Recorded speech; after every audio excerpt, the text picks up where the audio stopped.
Om Brahmanandam Ramasugadam Kevalam Yanamurtim Twandvatitam Kangandasadrisham Tat Pramasya Dilaksham Ekam Nityam Vimalamachalam Sarvadi Sakshibhutam Bhavatitam Trigunarahitam Sadgurum Tam Namami Narayanam Padmabhavam Vachishtam Shaktim Chatatputra Parasarancha Vyasam Sukham Godapadam Mahantam Govindi Yogindramatā Shisha Shri Shankaracharya Matasya Padma Padam Chastam Lakancha Shisham Tam Totikam Vartika Karamanyan Asmad Gurum Shantatam Anatoshmi Vishwam Darpanadrishyamani Tulyam Nijantargatam Pashyan Atmani Mayaya Bhaihorivod Bhutam Yata Nidraya Yasakshat Kurute Prabodha Samaye Swatmanameva Dvayam Tasmai Shri Gurumurtaye Namaidam Shri Dakshinamurtaye Namaha Om.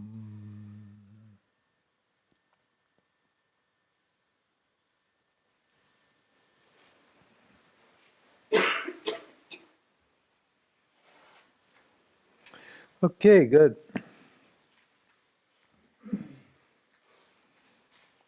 When there's too much pressure from the vasana layer, when your karma is too intense, it stresses your subtle body.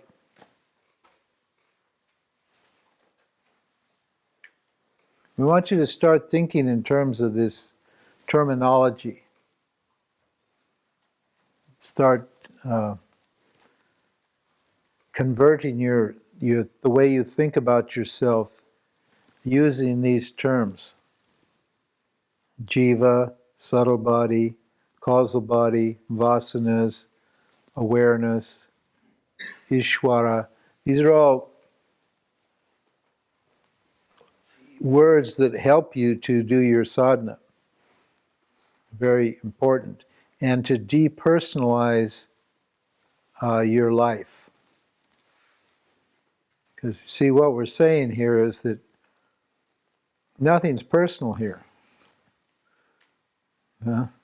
When you start really carefully getting down into the basics of reality, you can see that there's really no special individual person here. If you may have tried some of these direct path teachings will show you, or Vipassana. Vipassana, one of the purposes of Vipassana is to show you that there's no special person. It just gives you the experience of no special person. You first start in Vipassana by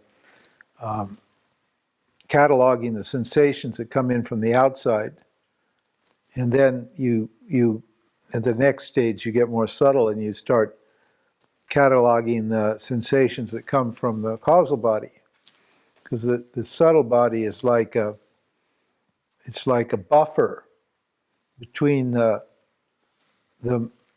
outer world and the vasanas. It's like a buffer. It's an in-between state. And information is coming in here all the time, and information is coming in from here all the time. From the gross and the subtle, both information is coming in here. And once you get a read or a fix on these stimuli, the subtle ones and the sense information, then you're meant to look and see if there's any person to whom those belong. Because we believe when we don't know we're awareness, we believe we're this person, we're this subtle body. That's what we think. And that method shows you that there's actually no person here for who's responsible for these things. See? The jiva, the ego, is that part of yourself that owns actions. It owns actions. Means it says, this is mine. This is mine. And so you're tortured by your thoughts and your feelings. You have bad feelings and bad thoughts. And you say, you think they belong to you. That you're tortured by them because you think they belong to you. If you understood that they belong to Ishvara, then you wouldn't own them, you wouldn't take responsibility for them, and they wouldn't be yours. And so you have a completely different attitude toward what's coming up in your subtle body with the things that are arising in consciousness in your subtle body. You have a completely different attitude than if you thought they were yours. Because you don't care about other people's stuff, do you? You don't care about Ishvara's stuff. You care about your stuff. So if you see that it's all Ishvara's stuff, you don't care because it belongs to Ishvara. And it does belong to Ishvara, as we pointed out here, as you're starting to get clear. We can't find anything anywhere in this world, in this creation, that actually belongs to me.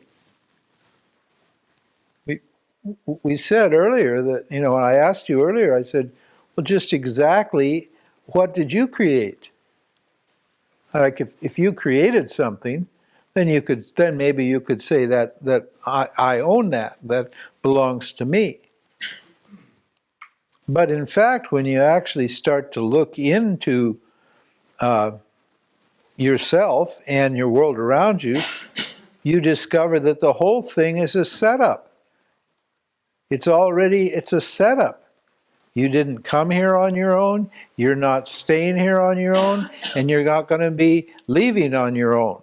Everything is already determined for you on a moment-to-moment, minute-to-minute basis by this power, this great power called Maya or Ishvara. So when you start to understand that, then your grip on objects, subtle objects, your feelings and thoughts, and your grip on actions and their results, it starts to loosen up. You start letting go. You surrender.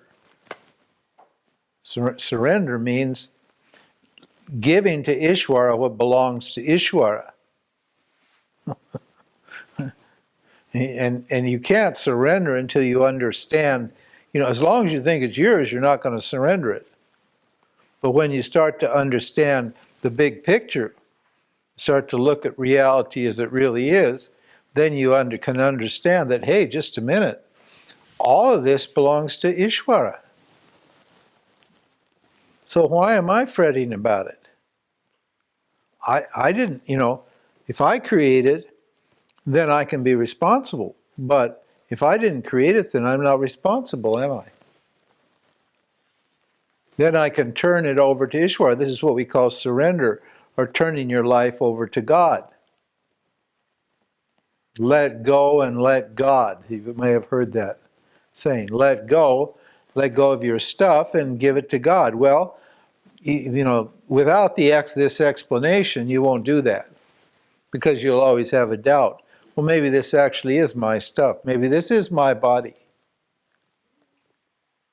You think this is your body? Huh? Yeah, you do. Hey, you think it's your body.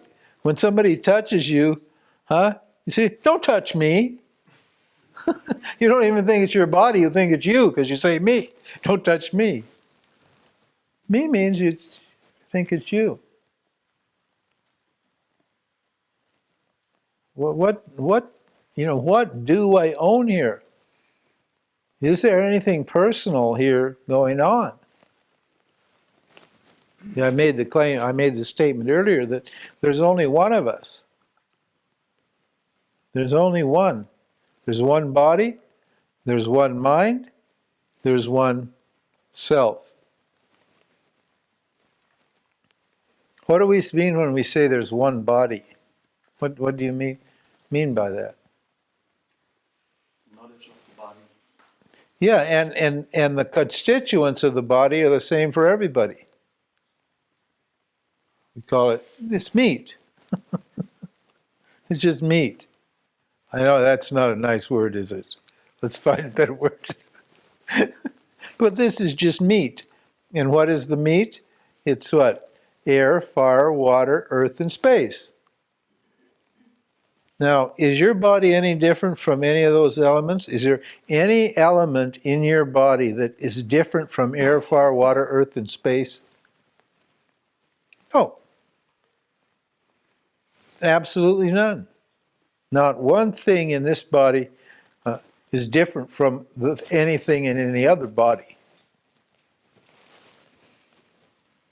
So, how does it become personal? How do you get the notion that this belongs to me? Where does that come from? That's a strange thing, isn't it?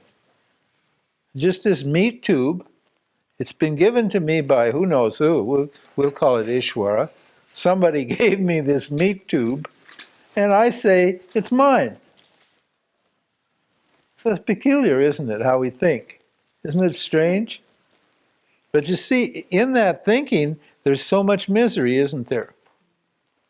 In that owning, in that owning of this, there's so much misery, taking responsibility.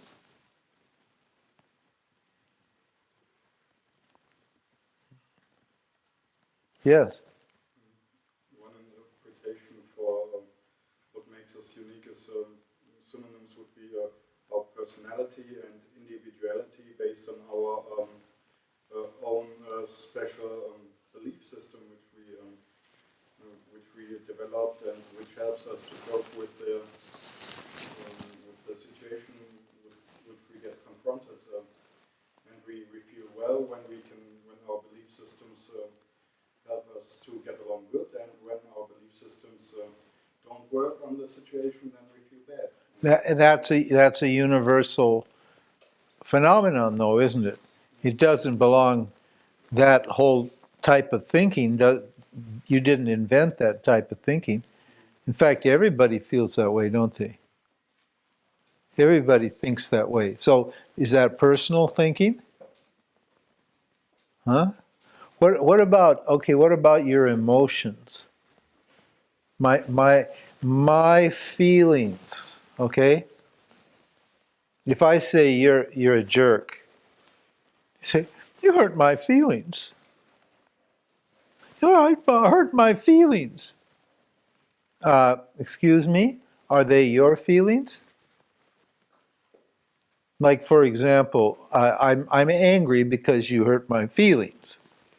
Now, the anger that I feel, that's a hurt feeling. Or depressed, I feel sad that you hurt my feelings. You could, either one. Is sadness unique to any person? Is your sadness a special kind of sadness? Huh? The story is special. This is sadness. Yeah, sure. But everybody's got a story. So is the story special? No. Everybody just, stories are just how we what? Everybody explains everything according to their story. Huh? In other words, the fact that we make up stories about ourselves is universal to everybody. Everybody does the same thing. Yes. One could say we feel still sad and angry because we didn't get trained to feel serenity and calmness when we get confronted with situations, with extreme situations. Unconditioned Shakti, so to say. Our Shakti did not yet get conditioned in such a way. It's still raw energy which then goes free, and it's not guided towards the conscious, logical way of awareness, but pure emotional outbursts. I don't understand. Well, it's what I would like to say is that it's a training thing that some people like doctors get trained to stay calm and serene, centered Oh, yeah. when they get confronted with a shocking situation. Yeah, that's right. Accident when blood and split bones are scattered everywhere and they have to knit it all up. Yeah, yeah. And other people just have to look away and are shocked for the rest of their lives. Yeah. Never get over it. Right. Yes. But is that training unique to only, is that not a universal thing? Both of those, both the looking away and the other, the dispassion? Is the dispassion that doctors are trained, is that dispassion different from one doctor to another? No. No, it's not. It's just a state of mind. It's just a state of mind. The other is just a state of mind too, like horror or disgust. Now, when I feel horror at disgust or something, I mean, I don't really want to look inside my. The day they cut my hole, they pulled this open, and they put this little machine in there to keep my chest open, and then they're in there fiddling around. I really didn't want to look at that all that much. I'm glad I was out.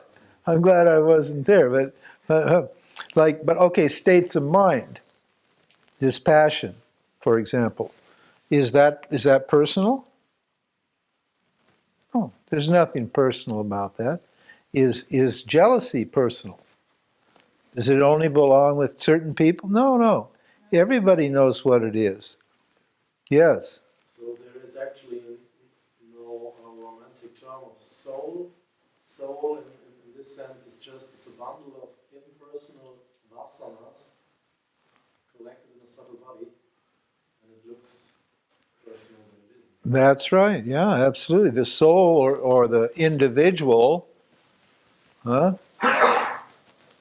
is just a notion that what I'm experiencing belongs to me and is unique to me. That's a feeling that everybody has, isn't it? I'm special, I'm unique. Now, is the feeling I'm special, I'm unique, is that a special feeling? No. Huh? It isn't, but it's not a special feeling because everybody feels that way. Isn't it? Everybody thinks they're special and unique. So tell me exactly what actually belongs to me.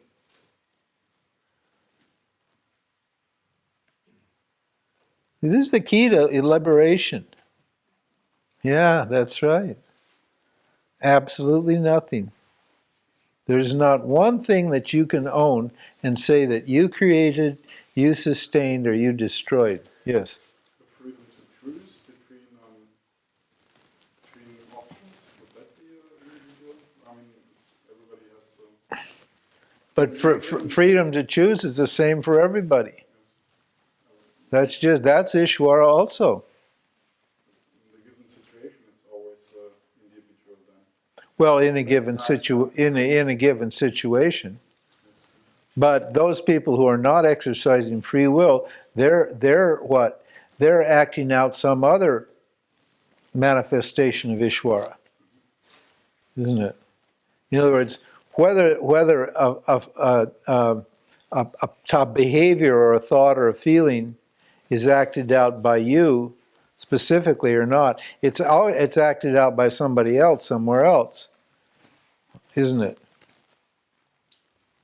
That's why there's only one person here. That's what we're saying. There's one awareness, right, appearing as what? A jiva with three bodies, the gross, subtle, and causal body. That's just true for everybody.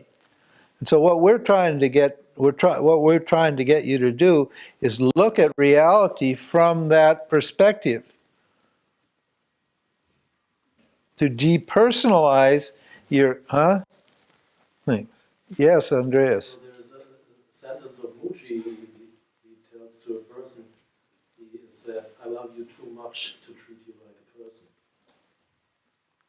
I love you. Oh, is that what he said? I love you too much to treat. Muji said this to a disciple. Oh, that I love you too much to treat you like a person. That's pretty cool. Yeah. Okay. What about love? This is the topic we're most interested in anyway, isn't it? Is love.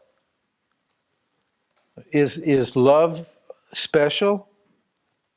Or unique to anybody? No. What about romantic love? Is that special? Is that different for everybody? No. That's just what? That's just an experience, a universal experience that's available in a potential or available in Ishvara. And according to the results of your actions, you will fall in love or not. This is why you can't fall in love. You can't make yourself fall in love. It's unconscious. It comes from Ishvara. According to your karma, according to your actions. You know, you've seen those medieval paintings, those Baroque paintings, and Rococo paintings, where you have the two lovers, and they're just, this young man and young woman are just coming together, and they're looking at each other, and they haven't fallen in love yet, but they're just about to fall in love, and then you look up in the corner, and there's this fat little cherub with an arrow, Cupid, and he hasn't let the arrow go yet, They don't see him, you understand? It's hidden. It's outside of them. This is what? It means everything's coming from outside. Everything's not coming from me. Everything's coming from the outside. And then when Cupid, boom, lets his bow, then, they both feel, boom, it hits them. It comes from Ishvara. It's waiting to happen. This is the dimension of potentiality. This is where all possibilities are contained here in Ishvara. Every possibility, every object, every eventuality is contained in Ishvara. And these macrocosmic vasanas, we've talked about the microcosmic vasanas, we've talked about vasanas that seem to belong to the jiva. These macrocosmic vasanas are driving everything. Every single thing here is driven by Ishvara, is created by Ishvara, is sustained by Ishvara, and is destroyed by Ishvara. The Lord giveth and the Lord taketh away, it says in the Bible. The Lord giveth and the Lord taketh away. And in between, the Lord sustains, keeps things as they are.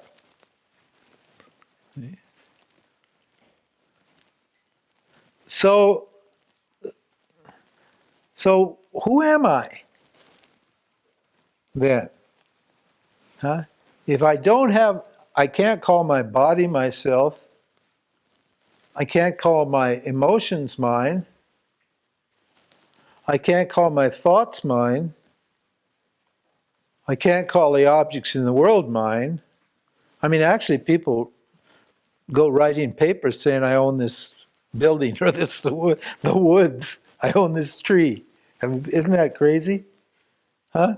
People actually, you can go to these buildings and there's all these documents that say, I own this forest and I own this house. And I mean, huh?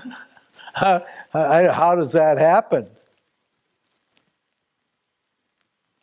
You know, it's obvious that it all belongs to Ishvara, huh? But I want to believe that it belongs to me. See this notion here? This is where all the problem is. That's why I say that the key to enlightenment is understanding Ishvara. Because once you understand Ishvara, you cannot maintain your identity as a person, as a unique, special, individual person. You cannot do it.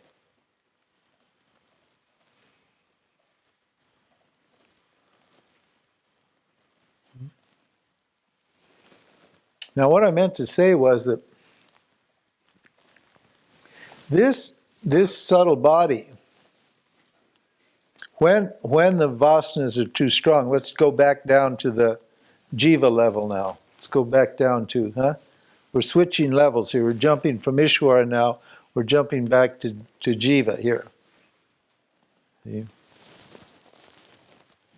When the vasanas, according to my actions, your vasanas is just your karma saved in this subtle form. That's all. Your karma, your actions, right, are stored or saved in the causal body. The causal body is like a container. There's more to it than that, but it's like a container. It's where your karma is stored. I mean, think about Ishvara. Let's jump back up to Ishvara. I'm not quite done with this Ishvara guy. It's pretty cool. Ishvara saves the results of all. Ishvara generates all the action and saves all the results of the action. Now, why is it that, like, as far as your karma goes, why is it when you go to sleep at night, you wake up in the morning, you have the same karma you had yesterday? In other words, the karmic link, your life, you don't have somebody else's karma. Huh? Say you went to sleep at night as Sally, and you woke up with Susan's karma. Huh? Oh, why not? Huh? Why doesn't that happen? Who's keeping track of my karma and keeping it straight? Who's doing that? Ishvara. Huh? Now, how cool is that? Huh? Look at it. Look at it. You know, we can talk about Ishvara forever. Huh? Why? Because it's fascinating. The mind of this creator. The possibilities and the power. All the power is what? Here in the macrocosmic causal body. All the knowledge is here. For everything is here. All the desire, the will to create the whole universe is also contained here in this causal or seed body. Yes, Andreas? Is that the reason why it is called the bliss sheet? On the one hand, there's the container of all the vasanas, on the other hand, it's the instrument where I can experience bliss. Well, it is, that's right. It is. This is where you go when you go to deep sleep. You go to the causal body. You're not a person there anymore. You get to experience bliss. This is called the bliss sheath. We're going to explain that when we talk of the Mandukya Upanishad and when we analyze the 5 sheaths. Okay. Now, yes, Suzanne. But then there exists no individual karma. If there is no Yeah, that's right. That's right. There is always always the karma, and Ishvara says, okay. That's right. In fact, that's right. There is no personal karma. As long as you think you're a person, then you get personal karma. When you look at it from Ishvara's point of view, when you look at, then there's no personal karma. Which means now, and what? You're free to take whatever position you want here, aren't you? Why? See, this is a big question. Why do you choose, if there are other options, why do you choose to take responsibility for this karma? You don't have to do that. You're not required to do that because there's other options. This is what free will means. I have the freedom to choose how I see myself, how I see, myself.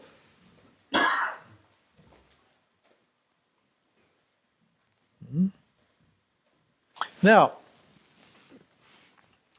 yes, sir. This body is not special, it's not unique, it's not mine. Yeah. My thoughts not, my feelings not. Yeah. So actually my actions are not mine. That's right. So why should I care for my karma? You don't. If you know that, you don't care for your karma. And that's why enlightened people don't care what happens. If you see enlightened people, whatever happens is okay for them. They're not trying to manipulate reality to get a certain kind of karma. People were surprised when I got this angina, and they were particularly surprised in the hospital, because I just climbed on the bed and laid down, and I was just very relaxed and joking, and the doctor said, "Gee, this is the strangest person I've ever operated on."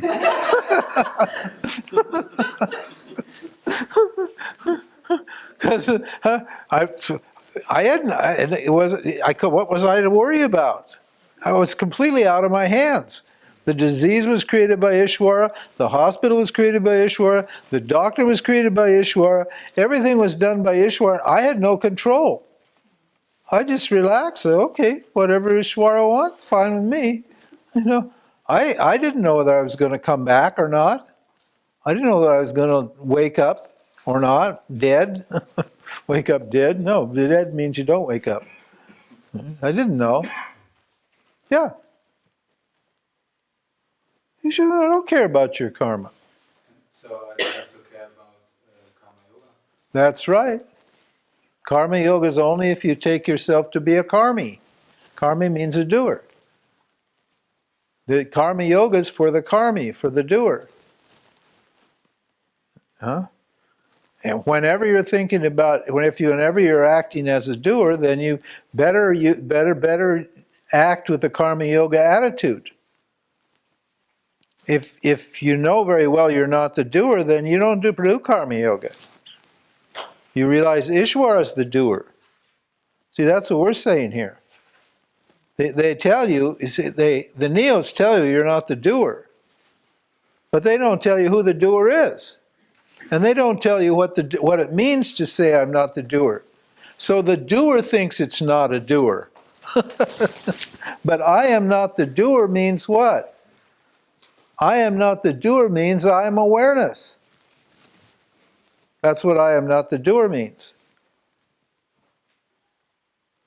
Well, why? Because to say I'm not the doer means I know that Ishvara is the doer. So if Ishvara is the doer, I'm not the doer, then there's no other possibility for me but except to be awareness. That's the only other choice I've got. That's what the meaning of that statement, I'm not the doer, is. This has to be explained, you see. Now, in this context, that teaching makes sense, doesn't it? Because we've unfolded the whole context for understanding that teaching. But if you haven't been told and explained the whole context, the big picture, then when they tell you, I'm not the doer, you don't know what that means. You'll just go around like a parrot saying, I'm not the doer, I'm not the doer. And you won't understand what I'm not the doer means.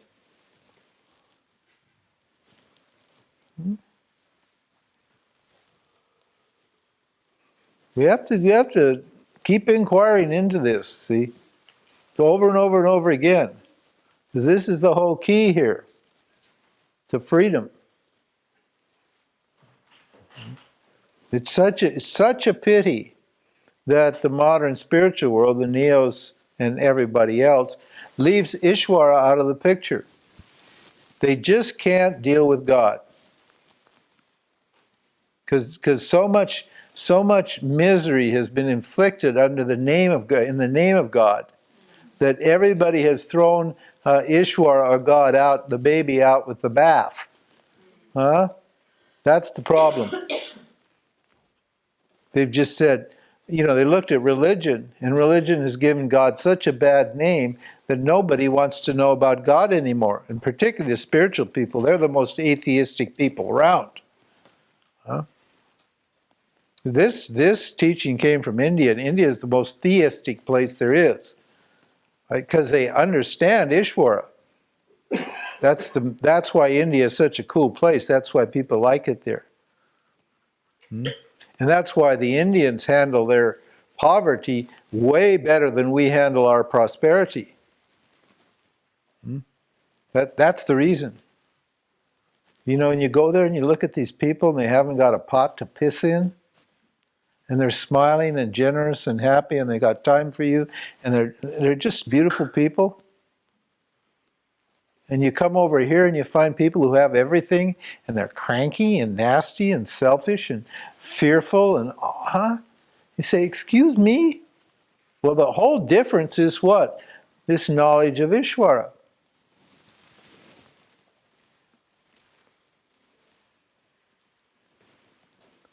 See? It's such a shame in the modern spiritual world. They've thrown out Dharma, they've thrown out karma, thrown out Ishvara, thrown out values. All of the things that really are helpful in removing ignorance of myself, and getting clarity. Ignorance means what? We're just getting clarity about reality. The ignorance just goes. The more you contemplate this way, the more you investigate along these lines that the scripture is setting up, the more clear everything becomes. Your vision, the vision of non-duality, gets established in your mind. Yes, You Andreas. can say this God is a conclusion, or it's a result of a logical conclusion, logical thinking, because I can clearly see that nothing is me. It's not my feelings, not my thoughts, not my actions. This is not a claim. If I think about it. Yeah, it's not a claim. So this God it's a logical. It's totally logical. There's no belief involved in it. You see how we got to it? You actually are accepting this fact, aren't you? I'm not trying to convince you. All I'm doing is pointing out all of these facts, and suddenly it becomes clear that what? I'm not, that Ishvara is what? Responsible. Ishvara is the doer, that everything's happening by the grace of God. Now, what is the implications of that statement? I can relax. When you really understand that, then there should be a great emotional release. Wow, thank you very much. That's great. Yes. But you call Ishvara God, Yeah. not awareness. That's right. Awareness is not God. God is awareness operating Maya. See, because for awareness, there's no creation, is there? In awareness, there's no objects. There's no creation. There's no subtle body, no gross body, and no physical body. None of the objects that are appearing to awareness are actually in awareness. How do you get there? Get where? To this meaning, to this There's awareness existing outside of. How did I get there? Well, I contemplated the scripture. The scripture says that that's the way it is. Okay. So, You read the scripture and you think that's it. pardon? You read this scripture and you think that's it. No, I don't. I don't think that's it. No, because the There's script. no proof. Yeah. Oh yeah, there's proof. Okay. In the scripture. Huh? In the scripture. Well, no, the scripture's just meant for your own contemplation. That directs your contemplation. Now I have to investigate and see whether that's true or not.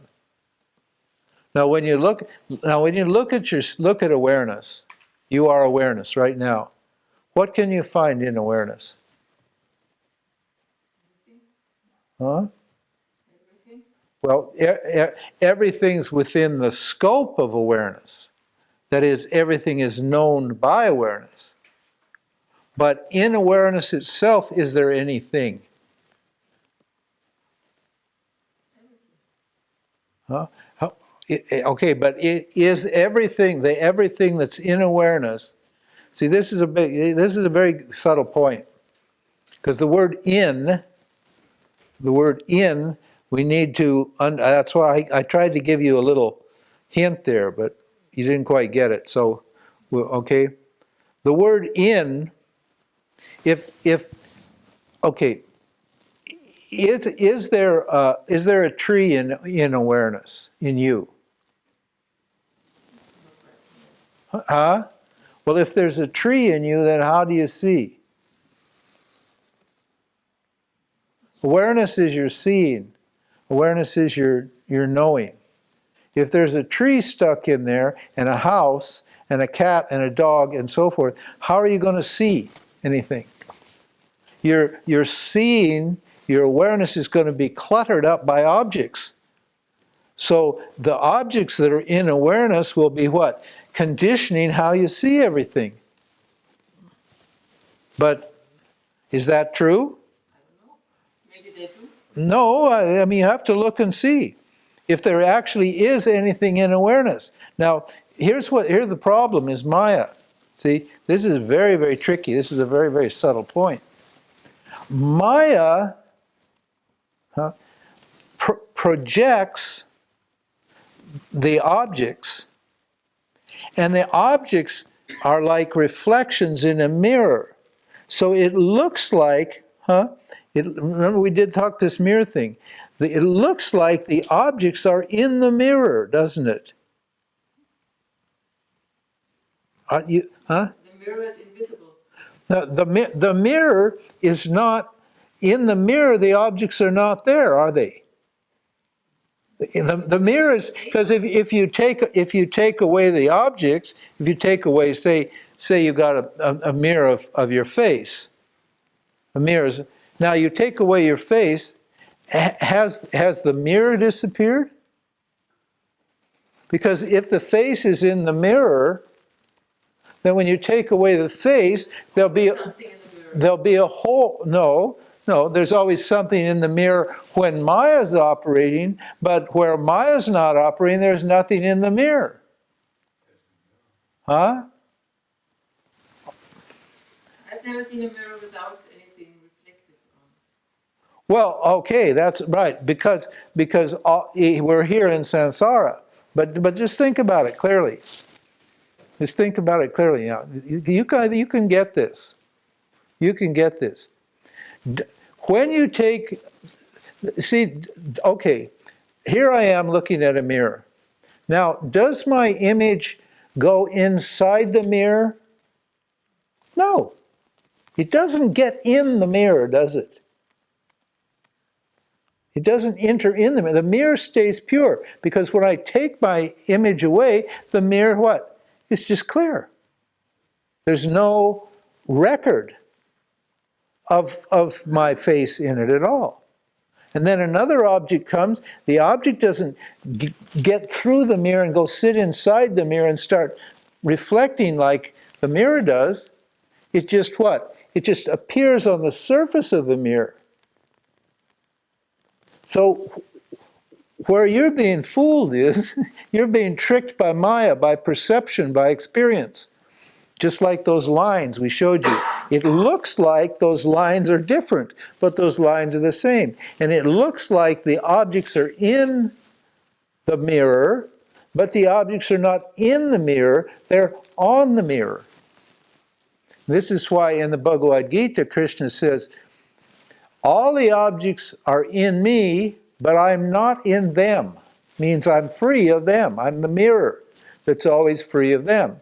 They appear on me or in me, they appear as objects in me, but I don't ever get into them, or they don't ever get into me.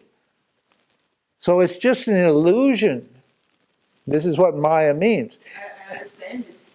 I do understand it. Well, that's the only way you're going to, that's all there is to it, is to understand it. But you want some special experience that proves it, right? No? Experience. I was thinking about the mirage, which appears in thin air, Yeah. but it doesn't appear in thin air. That's right. It appears on water, Where does it appear? on air. You can't even find it. When you start going to look for it, you can't even find it. It's a fata morgana or mirage. And the same thing with, I thought that doesn't need a mirror. huh? This kind of thing doesn't need a mirror. Well, for any object to be revealed, there needs to be a mirror. There needs to be something that reveals it. And what is the mirror that reveals every object? Awareness. Mirror is a symbol for awareness. It just provides the light, and it allows objects to reflect. Because the objects have no light of their own. Huh? Remember, all of this is inert. It has no life of its own. So it can't see itself, and it doesn't generate any light. When it appears, it borrows the light of awareness. Awareness shines on it, and then it's lit up. Okay? Good. No, it's a tricky point. It's a very, very tricky point. The scripture says that this awareness is uncontaminated by any objects. It's pure. It's formless. It's nameless, it's formless, it's pure. Shuddha. That's right. What Greg Good calls the transparent witness. It's transparent insofar as nothing sticks in it. He calls this the opaque witness. That means it's awareness, it's a witness, but it's covered with gunk. It's with thoughts and feelings and so forth. But it's actually not necessary to prove. You cannot prove the existence of awareness because I'm already there. Well, To say the sentence, awareness is there yeah. to say I need proof. Awareness is always there, it's prior to everything, it's a principle, it's there, it's not to can't deny it, yeah. and that's satya. It's obvious. That's right. And the objects in awareness, it's obvious that they are mithya. They are actually no, it's apparent object. No, that's right. I don't have to prove that awareness is free of object because it's a fact. That's right. Well, but you do have to understand it. Now, obviously, you've understood it. Let's make it even more simple. Are you aware? Anybody not aware? Do you exist?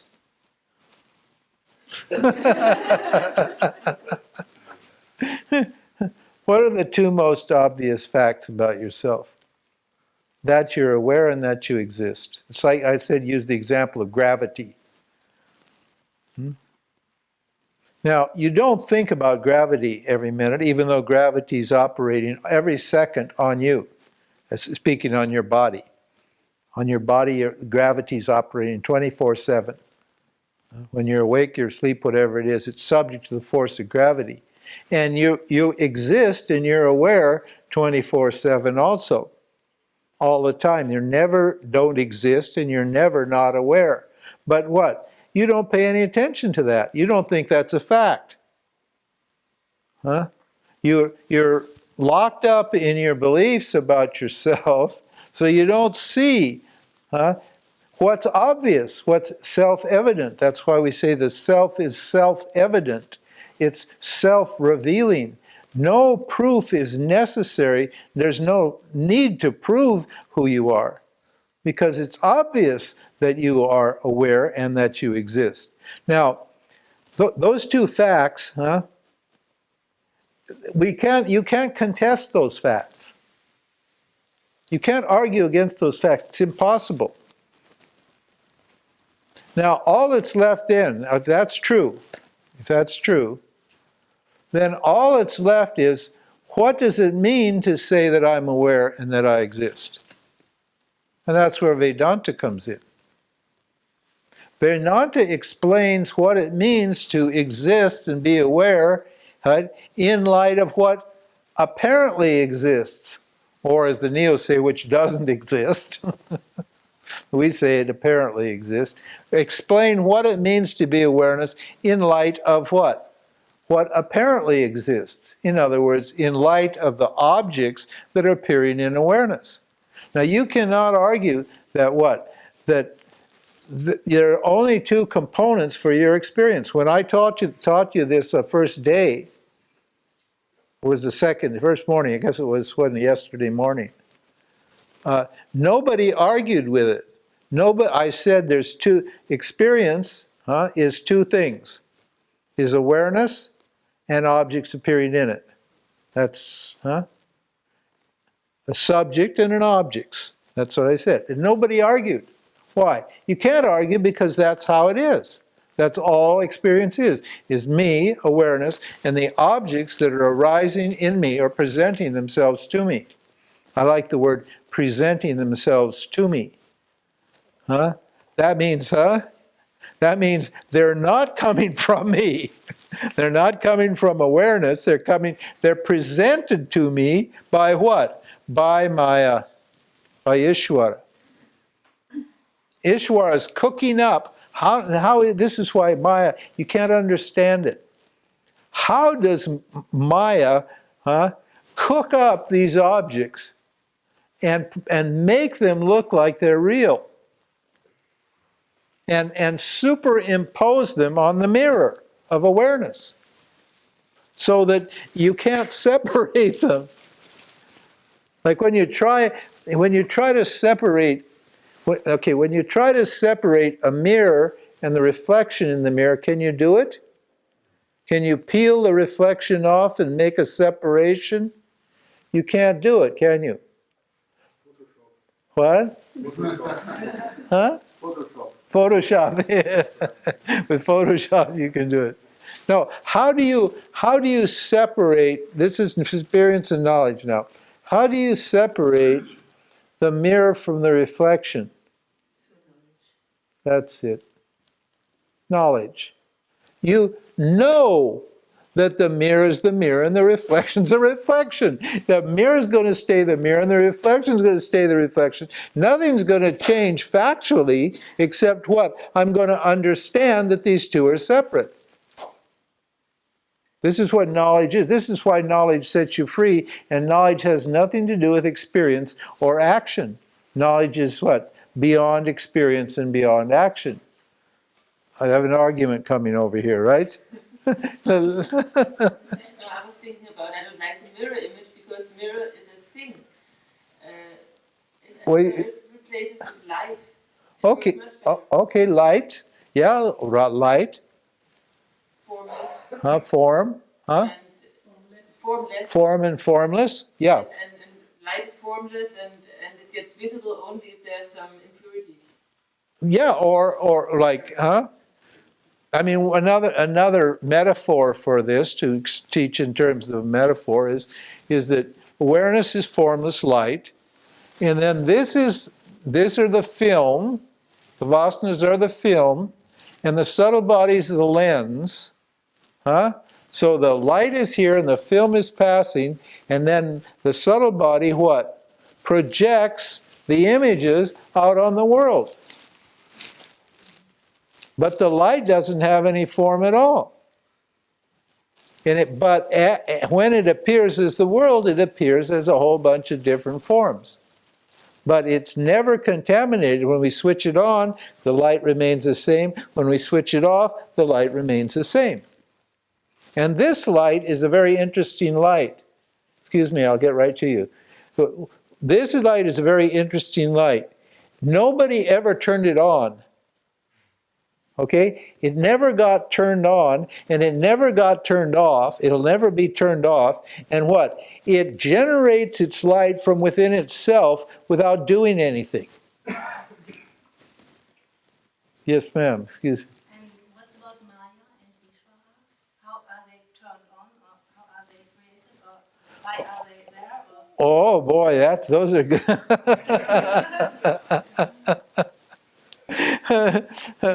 Yeah, there's no answer to that. We can't say why they're there. But there is an answer. Huh? What is that? They're just apparently there. If I take a stand in awareness as awareness, I see that there are the objects are actually awareness. They're just apparently objects. So awareness is free of object as a fact, but it looks like that they were objects. No, yeah, but she's saying, why does Maya do this? Isn't that right? Huh? Her question is, why does Maya do this? Now here's the answer to that, okay? Who's asking the question?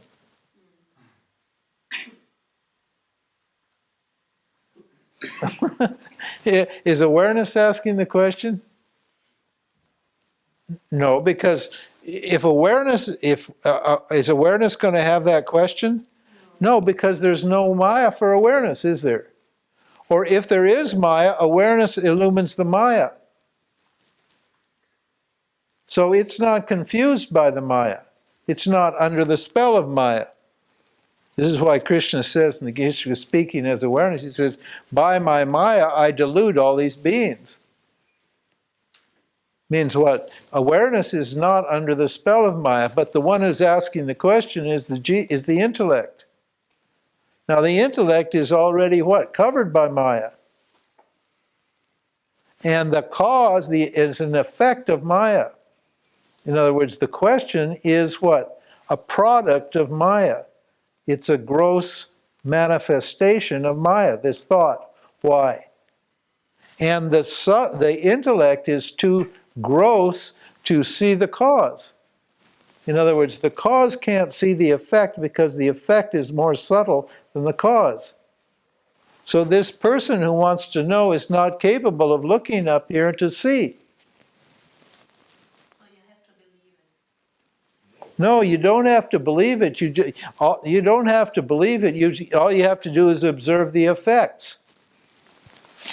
Because the way we know there's ignorance or Maya here is by, well, you say, I don't know. I don't know who I am. That means Maya is operating. Isn't it? If you say, I don't know that I'm awareness, then that proves, and you are awareness, you actually are awareness, but you say, I don't know that I'm awareness, then some factor in you is causing you to say that you're something that you're not. That's inference. Huh? You infer that there must be something that's keeping me from knowing who I am. Okay? No, she's still not satisfied. The scripture said there's no actual answer to that. It's a great mystery. It's a great wonder. Right? Yeah, Andreas. As a person, you have, maybe from the standpoint of the Jiva, you have to believe that there is awareness. But not from the standpoint of awareness, because it's obvious that you are aware. There's nothing to believe in your existence. You are, that's a fact. Yeah, there's no Maya for awareness. There's only Maya for Jiva. And Ishvara. Huh? And for Ishvara. Yeah, there's no Maya for Ishwara either. There's no Ishvara for awareness. That's right. For awareness, there's no Ishwara. Very good. That's right. Awareness is beyond Ishwara and beyond Jiva. It's beyond the creation and beyond the created. Beyond the individuals and beyond the total. Jiva can't know what it knows without being aware, and Ishvara can't create the universe without being aware. So what's the fact? What is the common factor in Ishvara and Jiva? Awareness. The non-essential factor is what? Is the subtle body, or we also the five sheaths. I haven't explained to you the five sheaths. But the non-essential factor is the causal body belongs to Ishvara and the subtle body belongs to Jiva. If we subtract the subtle body and the causal body, what's left over? Awareness. Ishvara has to be aware to create the whole universe, and we can know it's aware because it's a conscious universe. It's intelligently designed. We know that the creator has to be intelligent, has to be aware, because this is not a chaos here. And we don't have a problem knowing we're aware, do we? We don't have a problem. It's very clear that we're aware. So the identity between Jiva and Ishvara is not what? The power to create and the power of knowledge and all that. It's the awareness. That's what identifies Jiva and Ishvara. Which means that, and awareness then transcends both Jiva and Ishvara. And you can see it in the chart. It stands above Ishvara and Jiva. And what causes Ishvara? Maya. Ishvara is called Maya. And Maya, or ignorance, It's called Maya. yes. Well, yeah, this is such a subtle point that there are a few different, there's a couple of different views on this, but it doesn't matter. Both of them work. What I'm getting at is that, see the Maya, I've got it over here on the side on the chart. Why? Because Maya doesn't belong to this, and Maya doesn't belong to that. It's just ignorance.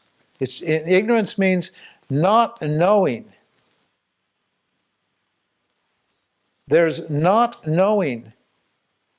And because of not knowing, Jiva what? Doesn't know its awareness. It thinks it's what? It's vasanas. It thinks it's its body, it thinks it's its mind, it thinks it's an intellect. In other words, Jiva gets what? Hypnotized by the objects. And the method of Vedanta, before we explain this method, we have to make it clear to you. We have to get the whole field of existence set up so you can discriminate awareness from the objects appearing in it. In other words, awareness, the self, from the not self. This is called Jnana-Yoga. Jnana-Yoga is called Viveka, and Viveka is moksha. That is, discriminating awareness, the self from the not self, is moksha. Now what, somebody's going to be clever, is going to say, hey, but reality is non-dual, so there's no not self. Huh? Isn't it? But hey, that's true, but until I know I'm awareness, I believe that the not self is actually what? Real. And I find myself attached to my thoughts, my feelings, my body, my friends, my family, to money, to yada, yada, yada, yada, yada. And the only reason I'm attached to objects here is why? Because I think the objects are real.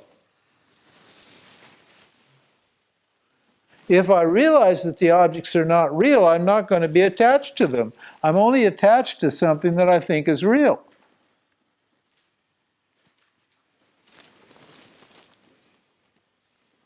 So yes, sir. And what about Brahman?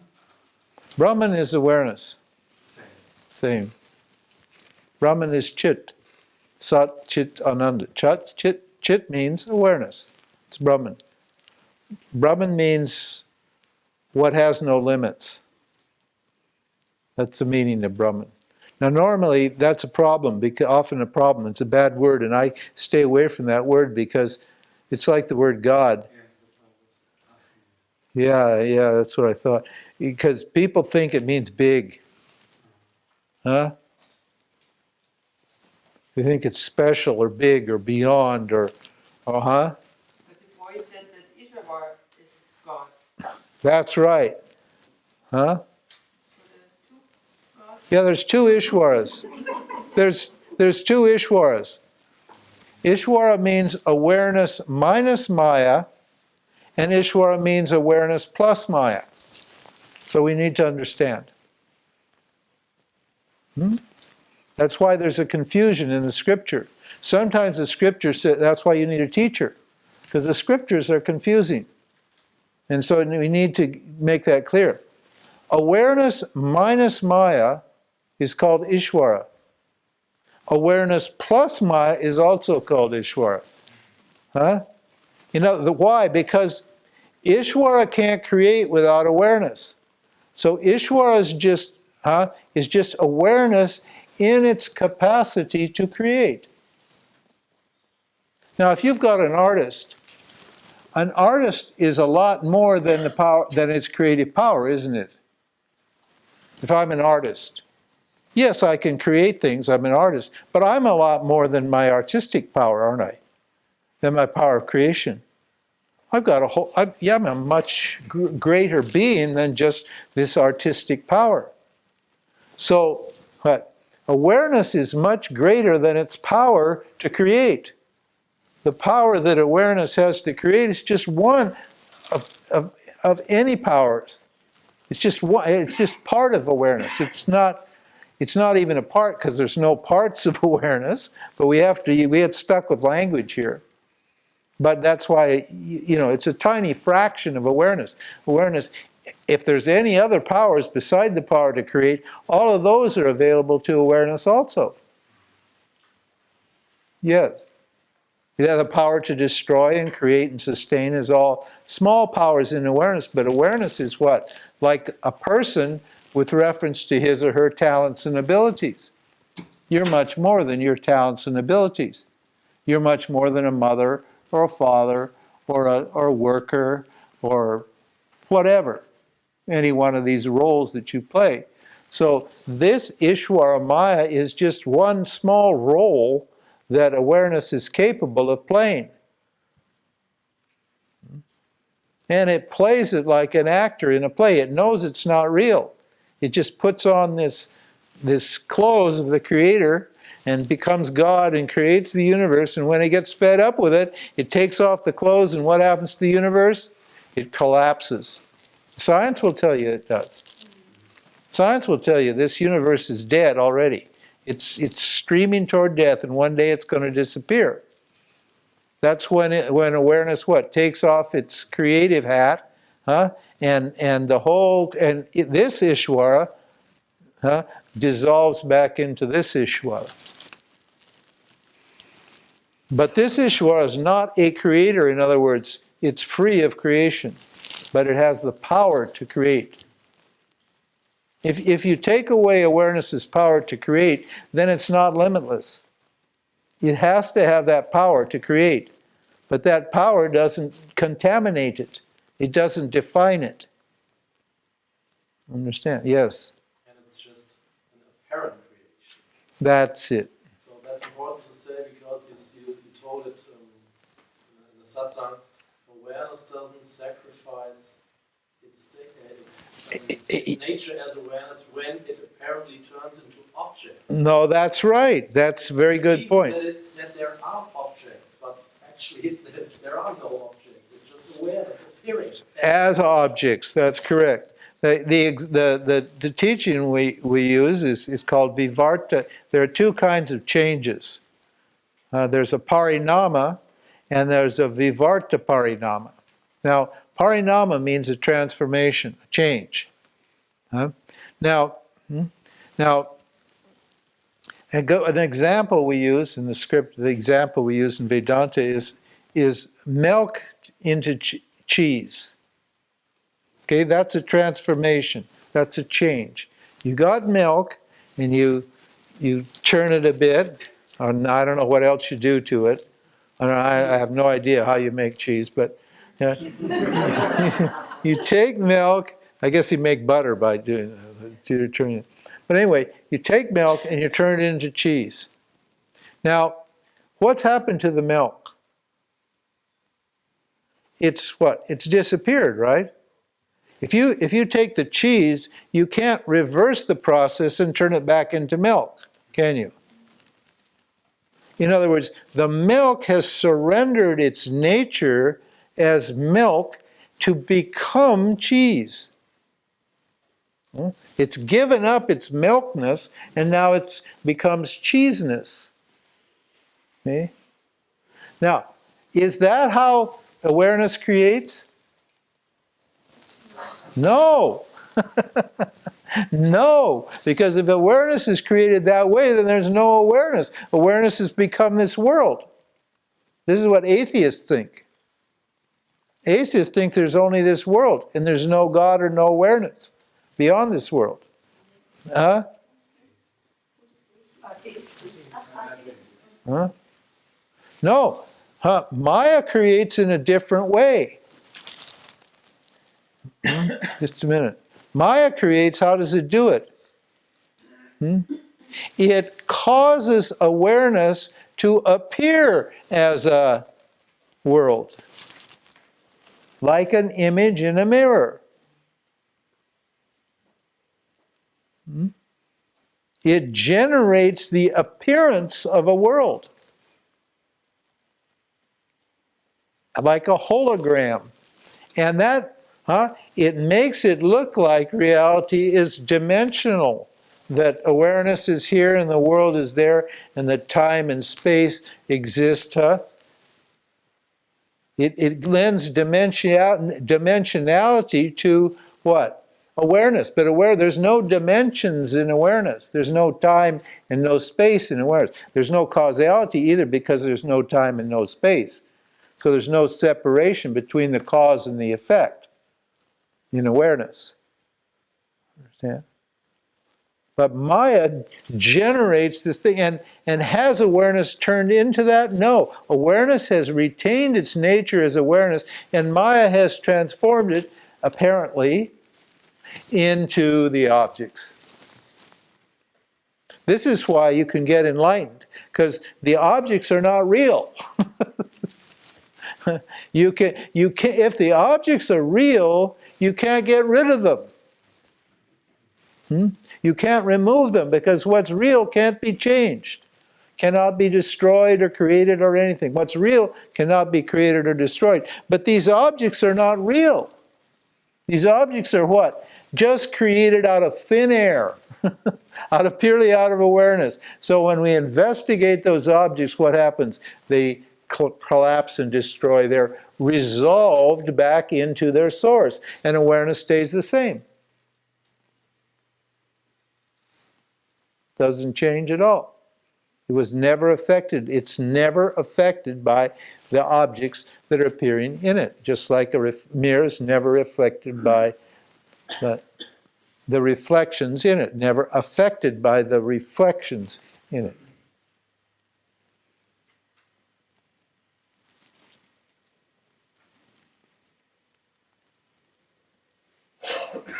Yes, ma'am. I understand our thoughts come from the Causal body, yes. How about our will? How about what? Our will. Will? Yeah. Absolutely. Everything we have here comes from here. Causal body. Yeah. Yeah, but Ishvara's will is infinite and ours is finite. All our knowledge comes from Ishvara. Ishvara's knowledge is what? Limitless. Ishvara has all knowledge, and Jiva's got small knowledge, special knowledge. Our knowledge is limited. Ishvara has unlimited power. He's called Sarva Shaktiman. He's the one that has all the Shaktis and all the powers. It's omnipotent, it says in the Bible. And Jiva's got what? Small little powers. Huh? Just little powers. All of those we've got are what? Nothing but Ishvara's great power operating through our tiny little instruments. Just playing through this little instrument here. And all of Ishvara's power functions through all of the objects. It's the same power functioning through all of the objects, creating this whole field of existence. Yes, sir. How about responsibility and abuse? Because one might think, it's all guided from above. Yeah. So I'm absolutely not responsible for anything that happens. So you might as well get this careless attitude And do whatever and you. abuse. Yeah, and do whatever you want. Yes. Yeah, that's right. If you don't understand if you don't understand reality, you can have that attitude, but you'll end up like Mr. Cohen. Ishvara will grind you down. Because Ishvara doesn't care what you think. Ishvara just what? Gives you karma according to your actions. So this man abused Ishvara in the form of his devotees for 27 years, and then Ishvara's devotees abused him. They said, okay, we'll get rid of you. That was the biggest problem for him. You can just tell he wants to get back. He's trying to be humble and nice and pretend that he's okay, because he's just been stripped of all his power. And to make it clear, if a man or a woman as a child, it was given by Ishvara. Yeah. And when he get enlightenment and said, no, I have no karma anymore, that's not possible. It's not okay. Now say that again. So a person has a man or woman as a child, Yeah. and then he or she gets enlightened and says, no, there's no karma for me. That's not my child. So personal karma. Then Ishvara will make clear again, yes, there is the karma, there's a child. You have to take care of that or not. No, you do. And are you taking care of it when you're taking care of it, or is Ishvara taking care of it when you're taking care of it? Huh? My wife raised her daughter. She never thought it was my daughter. From the very beginning, she never thought that her daughter was her daughter. She always felt that it came from Ishvara, from some, and she was just a caretaker for that daughter. But she did it. Well, did she do it or didn't she do it? I don't know. Huh? If Ishvara is doing it, am I doing it? If you know that Ishvara is doing it, are you doing it? This is why you can relax when you're playing these roles. When you're a mother or a father, you can relax because you know that Ishvara is doing it. So you don't have anxiety about the results of the action. So you just do the action with dispassion, freely. You don't expect any result from it. Now that's if you're expecting a result and you get angry at your children, then that means what? You don't think Ishvara's doing this here, you think I'm doing it. And because I want a certain result from my children. I want my children to be like I want them to be. But you can't quit the job. Well, you can. You can quit the job. You can say no to Ishvara. Sure, you can. And take the results as prasad, because you know what Ishvara will do? He'll just get somebody else to look after your kids. That's all. Ishvara doesn't care. Because they're not your kids. They're Ishvara's kids. So if you abandon your kid and they need mothering or fathering, somebody will come and mother and father those kids. That's all. That's what Ishvara does. Ishvara is looking after them. They need it, and so they'll take care of it.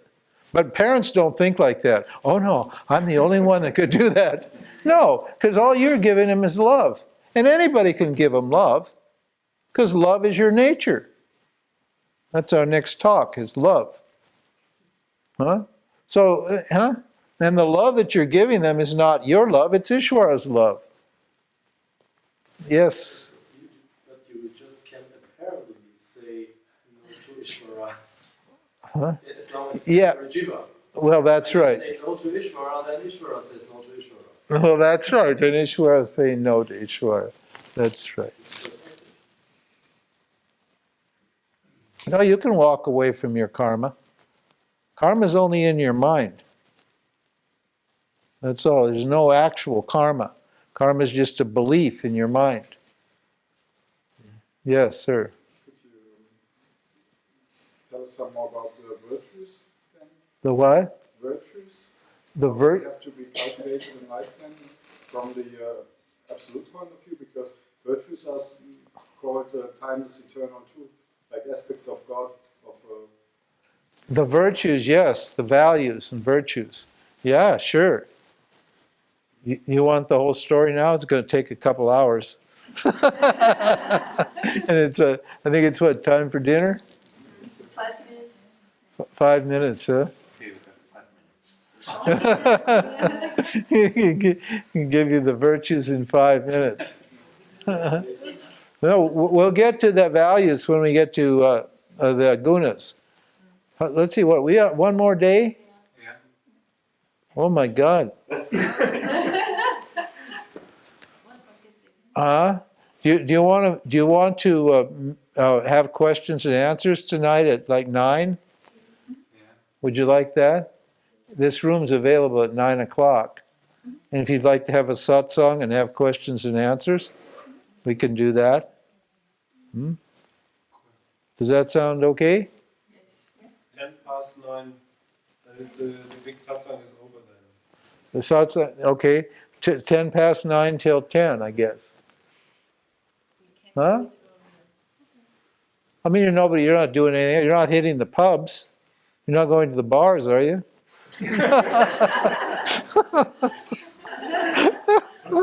Have anybody got a date tonight?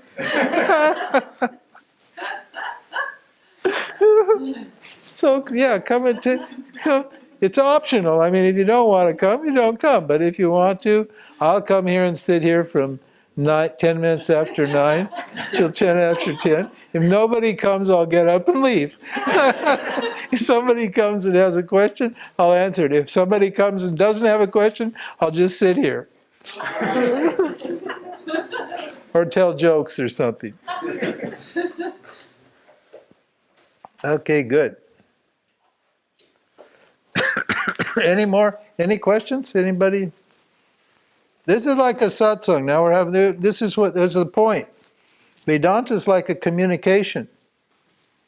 And it's starting to develop now. If we stuck with this for a week or two, it would be really, really cool. But we can't just start a satsang. You can't just start a satsang. We have to have some basis for our discussion. A satsang means a discussion about sat. But unless we've got an idea and our terminology and our words to clear, then how are we going to talk about anything?